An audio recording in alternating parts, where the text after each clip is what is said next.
Hello, Catherine. This is Sarah from Flourish, and I am here to critique your Etsy shop.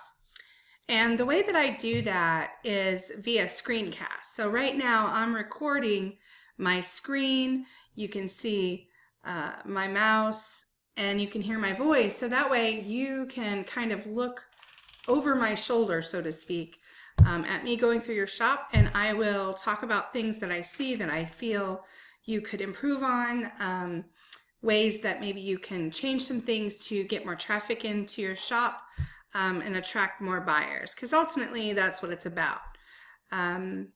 So what I like to talk about in the beginning is how important it is for your customer, for the e-commerce buyer, to have an amazing experience in your shop. So there's two complete different buyers when you compare the physical in-store shopper and the digital e-commerce buyer. Now, as a business, you're pretty much the same, except for instead of having a physical space, you have a digital space. But what I think that I find the downfall of many crafters slash hobbyists slash handmade sellers is they don't think of themselves as a real business. They just think, okay, this is something I do. It's a hobby. It's a craft. I love doing it. People like my stuff. They say I should sell it online. So Etsy's the perfect venue for that. It's just like I'm having a booth at a craft fair. So the problem with that is you're not taking action as a seller. You're setting out your stuff and you're saying, okay, this is what I make. If you want to buy it, okay. If you don't, that's okay too. I don't really care either way, right? Without taking action, without trying to stage your items online in a way that will attract customers in, but not just to look, but to also purchase, is a big deal. And you have to be able to do it in a certain way. If not, people are just going to come and go. And that's not what you want. So I clicked on the link to your shop and it brought me here. So right away, what I notice as a handmade seller coach is you do not have any branding at all. There's a big banner that's supposed to be across your shop, and you have that turned off. That's not visible. And let me just make sure that, yeah, nope, you don't have the banner at all. So right off the bat, you're kind of setting yourself up for failure, because you have to understand, as an online business, the most important thing that you can do between you and your customer is establish trust. Because, you know, who knows if you're a fly-by-night operation? Who knows if you have integrity? Who knows if you won't take their money and then close up shop? You know what I mean? When it comes to buying things online, even though e-commerce has just recently surpassed in-store sales, there's still a trust factor. So how can you establish trust with a customer that you don't even know, that might be in your shop for seconds or a couple minutes? Well, one is you can look professional. And how you look professional is by having a store name, having a tagline or a slogan, something that lets the people know what they can expect to find in your shop. Having a beautiful logo or design in your shop, something that the customer's assuming you spent money on, because you're a legitimate business, and legitimate businesses have to invest money in order to succeed. So if you had a physical store, you would be connecting with a sign company. You would be having them design the name of your shop. You'd have them, you'd probably talk about fonts and colors and logos. You would have to pay somebody to install that sign. You'd have to order signage to put in your windows. You'd have to order price tags. You'd have to order displays, right? So just because you have an e-commerce shop, just because you set up an Etsy store, doesn't mean that you don't still need to invest in your business because you do. So very few sellers are actually graphic designers. If you have experience in graphic design, this is something you can do yourself. Even if you don't have a lot of experience in graphic design, but you have some basic knowledge of how to work a computer and use visual tools, you can go to Canva, Canva.com, and you could design your own banner and branding. So let's talk about this for a minute because it's really important. Right now I'm seeing that the name of your shop is JewelsByCat Shop, which is an odd name. I'm assuming that your business name is really JewelsByCat, but you couldn't get that on Etsy. So it probably would have been better to put shop in the front and have shop JewelsByCat. So I would think about, if you don't, it doesn't look like you have very many sales at all, unless you have a huge local following, I would rebrand. I'd come up with a better name than JewelsByCat, and I would make sure that you can procure the name on Etsy, and all you have to do is a name change. All right. Now let me just show you. We're going to go over here to Gail's shop. Gail is another fellow Flourish member. I'm just going to her shop so that you can see what a banner should look like. So she has a big banner here. She has her shop's name here, tagline here. Okay? And of course her branding, as you see, is this really nice creamy white and the teal kind of, or the aquamarine. She brings it down here in her shop icon, and you can kind of see it throughout her shop as well. So this brings a whole cohesive look to her shop. See, it all kind of pulls in together. Let's go to we will go to Tyler's shop.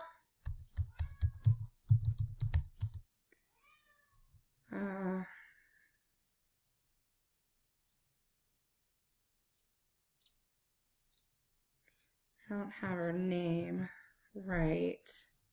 So let's go to Haley Fromm's shop. She's Citra Lily, right? Citra Lily. Okay. So if you look at hers and her banner, you have Citra Lily. She has her nice logo here of the oranges, and then favors and gifts for life special occasions. So right off the bat, you see this and you think, I'm dealing with a reputable shop, right? I'm dealing with a legitimate business online. Now, if you were just on Facebook, right, or your local garage sale sites, let's say Craigslist, then you don't need to have all that. But you're on Etsy, you need to be a legitimate shop. And so right now, that's all you have is this little shop icon.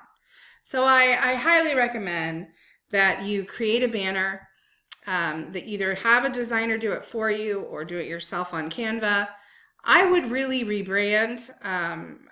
I think it's important for you to have brand consistency. I think it's important for you to have the name of your business, your URL with the name of your business, your Etsy shop name with the name of your business, your social media pages with the name of your business. I think that all needs to be consistent across the board. And I think it needs to be something unique, something creative, something of sustenance instead of like Designs by or Jewels by. And I did the same thing when I started selling in my handmade business. I was Stones by Sarah. So I totally get it.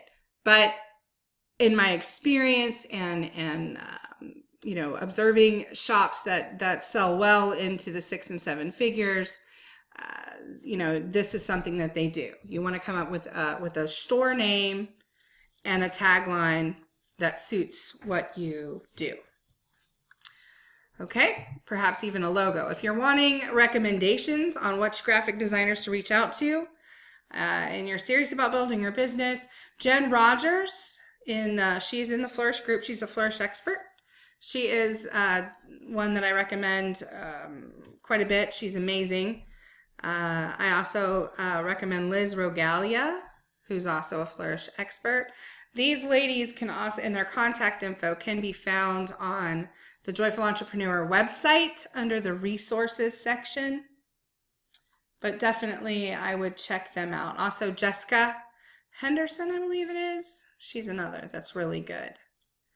Okay, so that's your branding. So definitely I would write down that your branding should be redone and done well.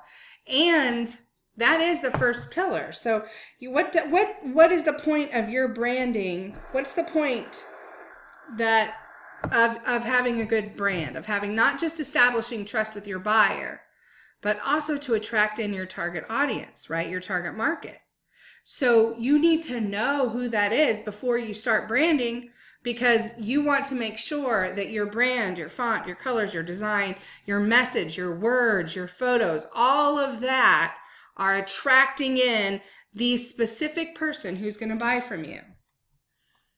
If you have a question about target markets or how to establish that, again, that is on the Joyful Entrepreneur website, joyfulentrepreneur.co. As a Flourish member, you'll have a member login, and you can click on the target market section and learn more about that. I believe we also have a target market workbook or worksheets that can help you really narrow down who your target audience is. All right, I'm going to kind of skip around here a little bit. As you can see here, you are missing what we would call in the e-commerce industry a prime piece of real estate. So these three spaces are for your featured items, and you have this entire space missing. I mean, you're a jewelry seller in the height of Mother's Day and wedding season, and you don't have, you're completely missing this item. Now, I don't know if you had an item here and it's sold. If that is the case, make sure in your shop that you have multiple items starred. When you do that, if something sells from your featured space, another thing will replace it. That's just, and it also doesn't look good. I mean, it's unbalanced. Your shop is unbalanced. It'll cause confusion, perhaps hesitation from your customers wanting to know, like maybe their computer's messed up, maybe it's not loaded all the way. You know, what's missing? Maybe this shop is this even a real Etsy shop? Is it even a real Etsy site? You'd be surprised at what people think when something feels a little off to them. Okay, so definitely make sure you add in that. Also, this line, once you get a banner in this space and all this moves down, you'll have your shop icon here, which hopefully will be your logo. You'll have your shop name here, and then right here is supposed to be your tagline. Etsy calls it a tagline. When it on the form it says where you can fill out your shop, it says tagline here. But if you have your tagline in the banner, as you should, you don't need to have it in this space. And this space is a very important space. This space is actually something that the Google algorithm pays attention to, because they do think of it as your tagline. So they look to this line to see what it is that your shop makes or offers or sells. So here in this line, you want to use strong keywords.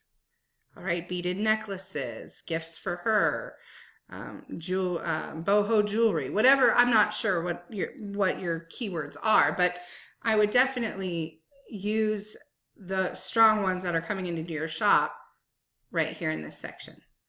Okay, that'll help boost your ranking on Google. All right, now, do you see your section here? It says you have 66 items, which is awesome. However, do you see how this kind of is choppy here? And this isn't so bad. Some of them are really bad where they go out and then in and then out and then in and then out. What this does is this distracts your buyer. It also reduces page flow. Page flow, and you'll hear me say that a lot, it's how easy the flow is on your web page. So like the flow meaning how easy is it for the customer's eyes to look over your page from left to right, left to right, left to right, trying to see what it is that you sell, what you offer, trying to get a general feeling from your web page. And this just becomes a big block of text. However, if you can instead rename your sections and make sure that you sort them from the smallest to the longest, it will help out with page flow. So I would suggest you take out this where it says sale selection. I would just have it call it sale. It would be at the top because it'll probably be the shortest word, sale. And then your next thing. Now you have blue necklaces, berry pink necklaces, amethyst necklaces, jasper necklaces. So I don't know if you are dividing them up by color or by gemstone. I would perhaps, I think I would do it differently. I think I would, depending on what you do. If you specifically do one type of rock per necklace, then you could do it by that. Like these are all the jasper necklaces, or these are all the lapis necklaces. These are all the turquoise necklaces. Or you could do certain collections. This is our summer collection. This is our fall collection. Or you could do necklaces, and then you could do bracelets. Looks like you only do necklaces, at least by what I'm seeing here in the categories. You could have summer collection, fall collection, winter collection, wedding collection, holiday collection. You could do that. Or you could be a little bit more specific, and that's good too, because the keywords that are in these sections are also very important to rank for search. So, you know, by saying jasper beaded necklaces, you know, or turquoise, a beaded turquoise necklace would also help as far as that keyword goes in search. Either way, just make sure that you have kind of the smallest word to the longest. Okay? I'm going to skip past the main part of your shop. We're going to go down to your About section. Now, the About page is so important. It's important for two reasons. One, Etsy said, I think it was November of 2015. It was when they redesigned the shops. They said sellers that have a full About page, completely filled out, will get a slight bump in ranking. All right, that's important. Anytime that an algorithm actually tells you something's going to give you a bump in ranking, you want to make sure that you're doing it. Okay, so the problem is that you don't have a full About page, because see, your About page is supposed to have a slideshow of photos. 1, 2, 3, 4, 5. And then underneath it is the text, which you have right here. So you don't even have the photo option enabled. And that's what you need to have for it to be full. And the second reason why it's important is because you have a handmade business. You're not TJ Maxx. You're not Marshalls. You're not Walmart. You're not Pandora. You're not any of these businesses out there that are, you know, buying their products overseas and reselling them. You are an artist, a designer, and it's important for you to showcase that, because that is what makes you stand out over everybody else. So you know that you're an Etsy seller. You know, like, okay, I make jewelry. But jewelry is a completely crazy saturated market. Now, that does not mean that you can't have success. It does not mean that at all, but you do need to do whatever you can to set yourself apart, or to differentiate yourself. And you don't want to be, you know, selling your items for prices that department stores sell for. I'm sorry that you hear my cat crying. I'm going to have to pause this for a minute and let my cat out. Hang on a second. Okay, I'm back. So how do you set yourself apart? Well, there's only one you, right? And these jewelry designs, these pieces that you design and put together, that comes from you. That comes from your brain. It comes from your heart. It comes from your hands. So it's very important. This necklace, and there's nothing that you could say to me about this necklace that will mean more to me than knowing your story and why you do what you do. And having pictures showing you actually sitting there beading, or you designing your pieces. You know, maybe showing pictures of your workspace, of your materials, of the tools, of your supplies. That will all add value to your products. So now it's not just another turquoise necklace. It's a turquoise necklace made by jewelry designer Catherine. I don't even know what your last name is. I just have Catherine down. So that's why it's important. That's why your about section is so important in a handmade business, because you want to showcase your process. I would even, in your copy listings, in your description listings, I would even maybe put a link to your about page. Would you like to see the process that goes into designing these necklaces? Would you like to learn about our processes? Would you like to see our studio? Would you like to learn my story? You know, that is a big thing. And I know it's hard. A lot of crafters, a lot of creatives, a lot of artists, they're introverts, or they're those that don't like to necessarily be in center stage. But you kind of have to put yourself out there, because that's what makes your products worth more money than products at a big box store. Okay. So you have your Instagram and your Facebook. That's awesome. If you have a business Pinterest, you'd want to add that. And if you have your own website or blog, you would want to add that as well. This is the only section that has clickable links, so that you can actually have your own website that people can click out of Etsy into your website. This would be the section they can do that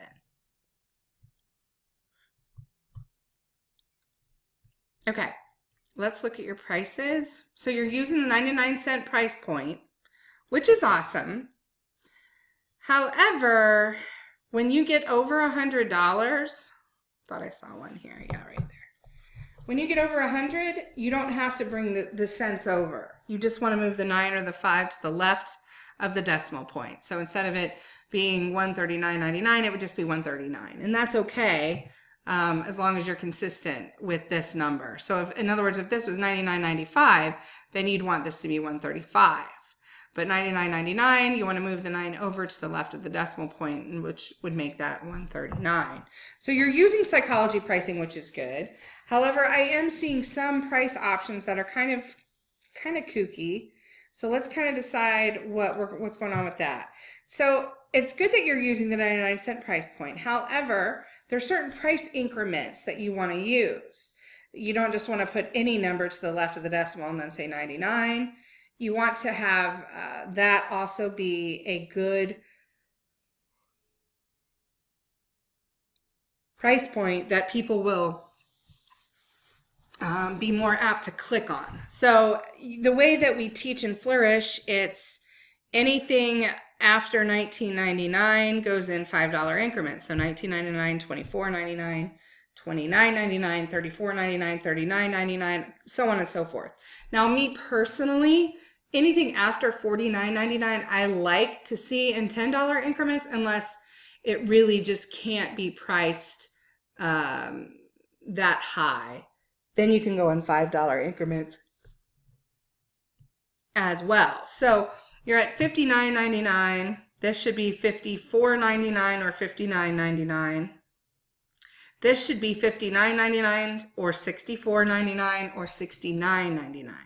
You see what I mean? So having the 62 it's a terrible price point. 72, terrible price point. 62, 58, terrible price point. Now you might be saying, well, why, Sarah?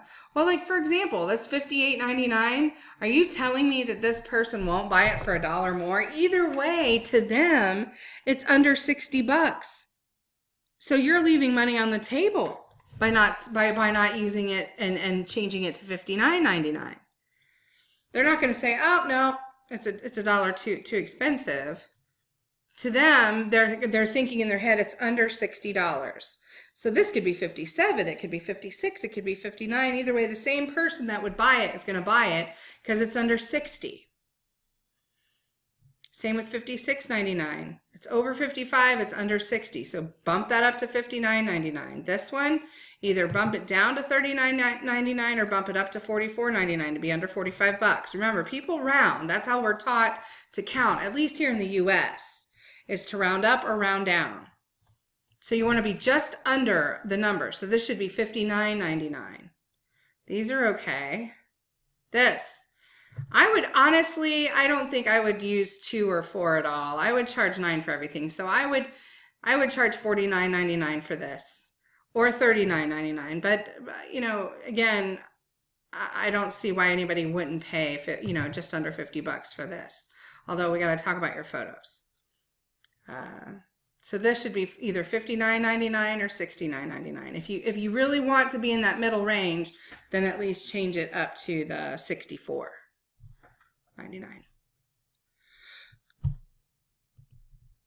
Okay.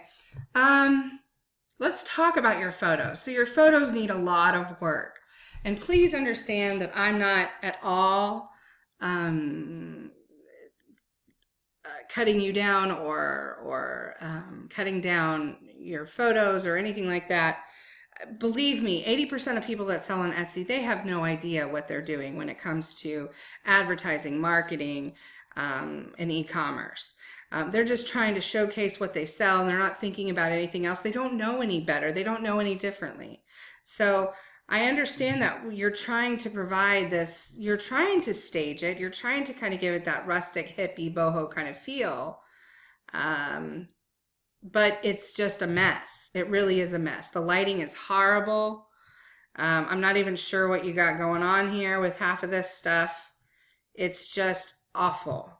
And again, I mean that with love. I don't want you to feel beat up at all.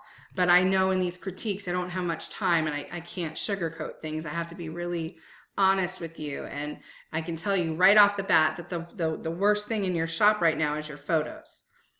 This is pretty. This isn't a bad photo. Model shots are always good. So what we're going to do is I'm going to show you some examples of some better photos, okay? So we're going to say beaded boho jewelry, let's just say. And I know that's not probably a good search term, but let's just see. Now remember what I said, 80% of other sellers don't, sorry, I have to move my computer around a little bit. Okay, 80% of other sellers don't take good pictures, so you're in good company. But this is why I think flourishers tend to have such a high success rate, is because we push these things. And those sellers that have, you know, wonderful photos, they do really well. And remember, you're in jewelry, so you are in a highly saturated category. You need to stand out above everybody else. All right? This comes back to, do you want to invest in your business? Are you a hobbyist, a crafter, or are you a real business owner? Because if you're a real business owner, you would be paying for props for your front window display, right? If you had a physical store, you would be paying for ads and promotions. You'd have to get photos done, or you'd have to buy stock imagery, right? Just like a physical store, you need to invest. Either you need to invest in a good camera and a lighting kit, or you need to invest in education so that you can get educated on how to take proper photos, or you need to invest in hiring a product photographer. And there's nothing wrong with that. A good photograph will bring you thousands and thousands, really an infinite number of money back. Okay? So far none of these photos are good. These are all bad. This is terrible. It's extremely overexposed, almost looks fake, too dark, doesn't even match the feel of the earrings in the background. I could go on and on and on. None of these are really good. This is great. This isn't bad. Now there's a lot of busyness going on here, but at least it's the same color. It's all cream, so it's kind of fades into the back. This is pretty. You see a nice light reflection on the chain, but again, it's not a real good example of a proper photo. Okay, this is a good photo here. They're blurring out the back. They're getting a focus on the front beads here. It's a very delicate, soft bracelet with micro beads, it looks like.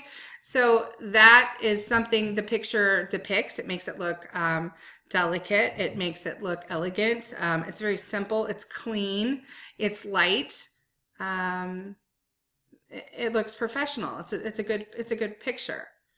No. This isn't bad here. Somebody does not have the exposure set too high, so this is nice and clean. Has a nice soft white background to it, nothing too bright. A focus on the main bracelet, so this is good here. Now, I'm not saying that you just have to have a white background, but a white background does work. It works well. If you want to have more of that rustic feel, then you can do something a little different. So here's another one. Focus on the beads, blurred out the back, a nice neutral light background. See if I can find something in a more rustic feel. I probably should have put necklace instead of jewelry. That might help because yours is.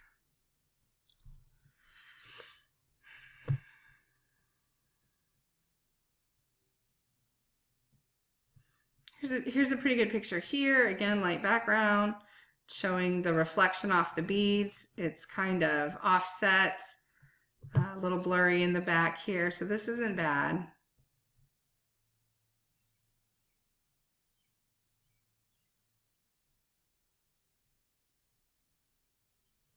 Here's someone trying to stage it. It's not terrible, has some shadows in it. Too much of the fan. If this, however, was cropped like this, it might be okay. This is a great shot.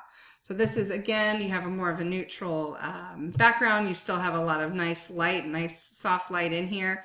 They have the necklace off to an angle, and they got a close-up shot of the beads. That's a good shot.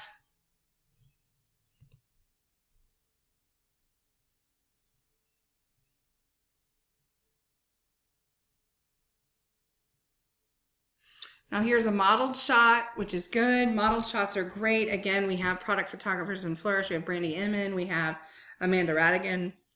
They take amazing modeled shots. This I don't like for e-commerce. It would be great for a magazine, but not for e-commerce because of the darkness. Light just looks so much better on a website. It doesn't necessarily have to be white, but light colors do a lot better than the darker gray and the black. This is a decent close-up shot.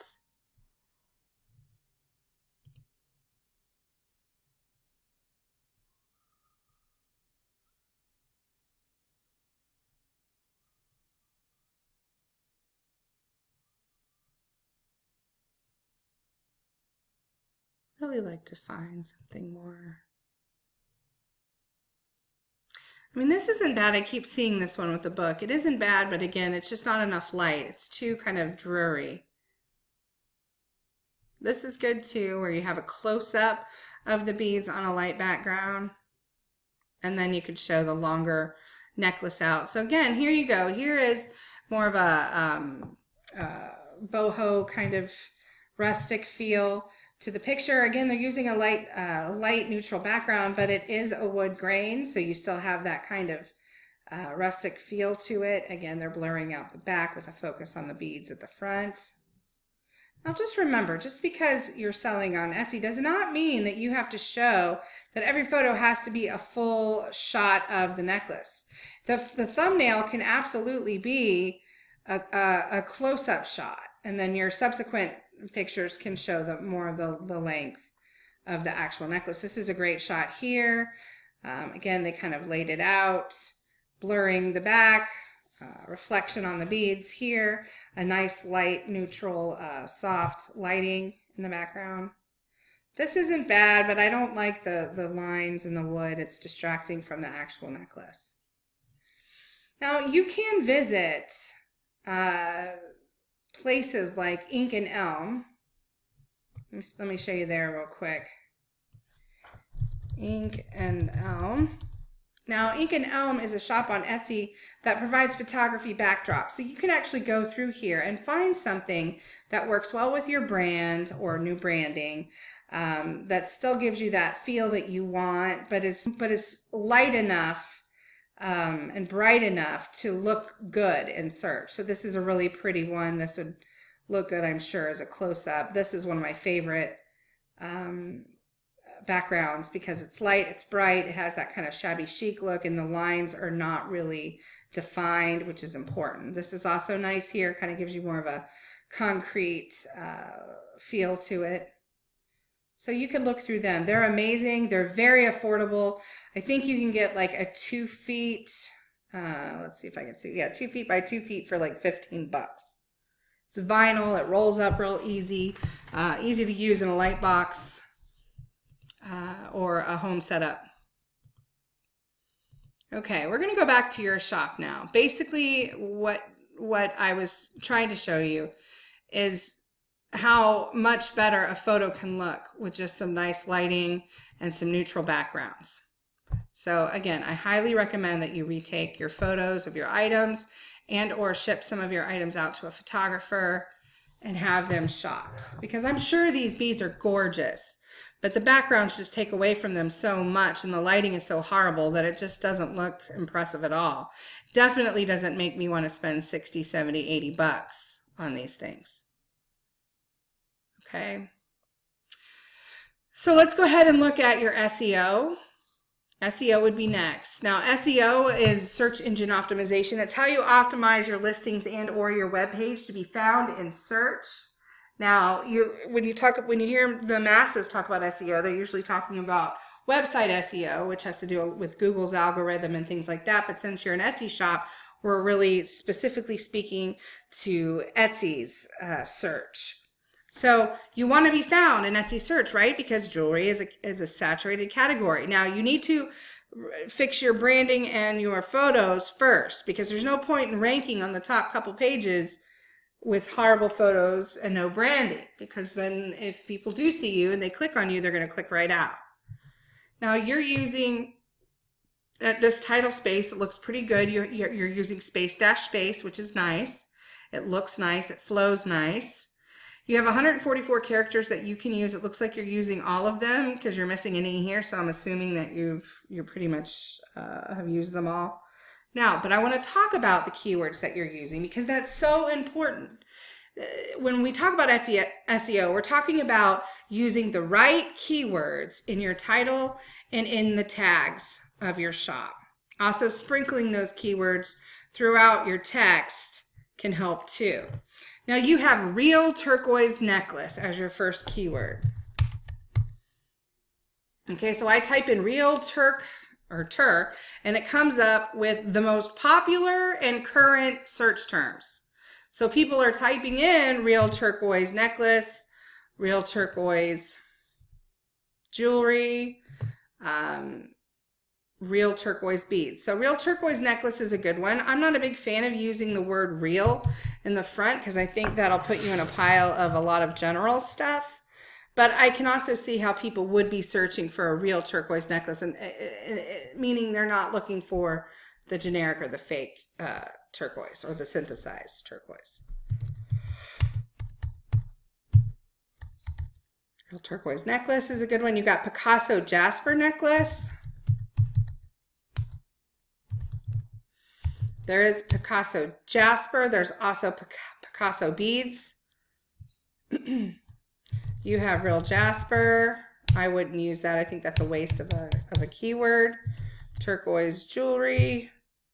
There you go. Turquoise necklace. Jasper jewelry, statement necklace. Okay, so nowhere in here do I see you say beads or beaded. Okay, so if it were me, I think I would, and I was listing this. Now, I don't have a ton of experience in the jewelry category. I sold mainly wedding decor, favors, and gifts. But to me, this is a turquoise bead necklace. Just flat out, that's what it is. It's a turquoise bead necklace. Space-space. I don't know what Picasso Jasper means. I don't know if that's a big deal. Not many people are searching for it. So I think I would put Jasper beaded necklace. Or let's see, let's look, beaded. Nope.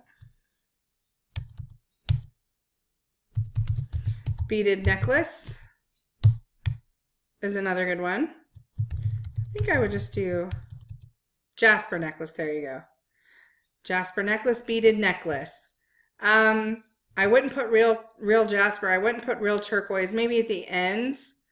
I probably would put boho necklace or boho beaded necklace. There you go. Boho beaded necklace. People, they're not sure they want turquoise and jasper, but they know they want beads, or they know they want it to have kind of a boho feel to it. Statement jewelry, I think I would put statement necklace. Remember, the way that the new SEO is working with Etsy with the attributes is they want you to be relevant, relevant, relevant, relevant. So even though it's good to have a mix of general keywords and targeted keywords, you want them to be overall. Still saying statement necklace is very general. Statement jewelry is kind of too general. So I mean, I think it's fine if you want to have jewelry on there once, but really this is a necklace, and you need to be focusing on people that are wanting the necklace. Now look, when I put in statement, what pops up? Turquoise statement necklace. That's an awesome keyword phrase. That's nice and targeted, and that's exactly what it is that you're selling. So I absolutely would write that down and have that. It's going to be so much more beneficial to you than having real jasper or real turquoise in your keywords. Okay?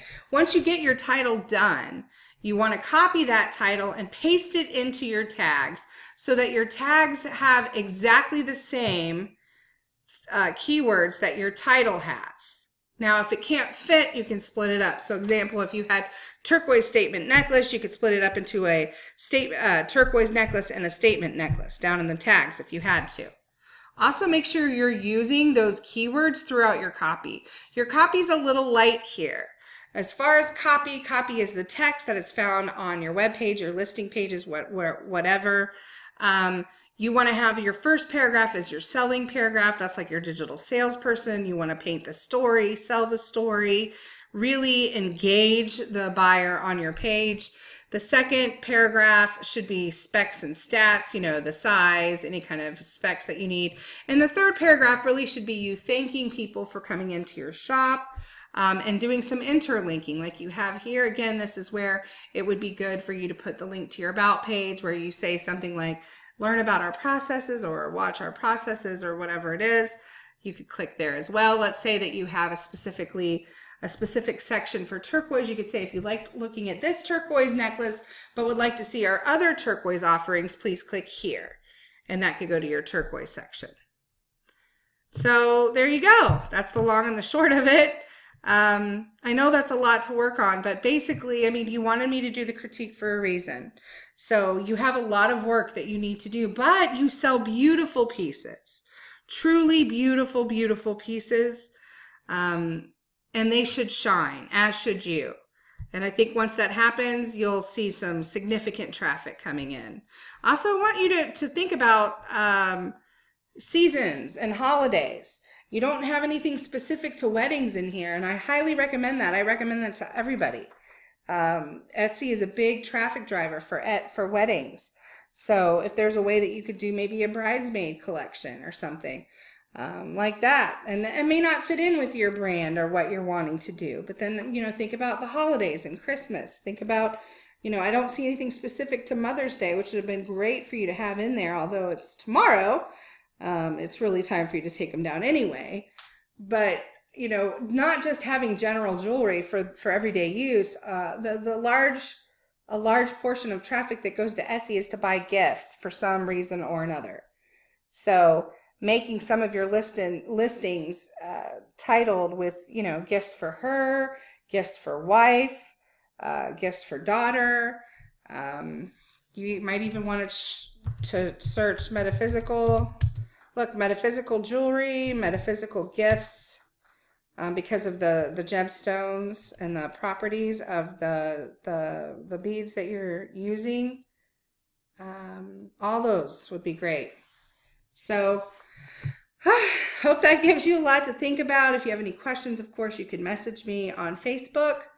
Again, if you need to learn about any of the things that we just went over, your branding, your photography, your SEO, your copy, your pricing, all of that information can be found on our new member site, www.thejoyfulentrepreneur.co, and log in. If you're not a Flourish member, obviously you would need to sign up for Flourish before you could gain access.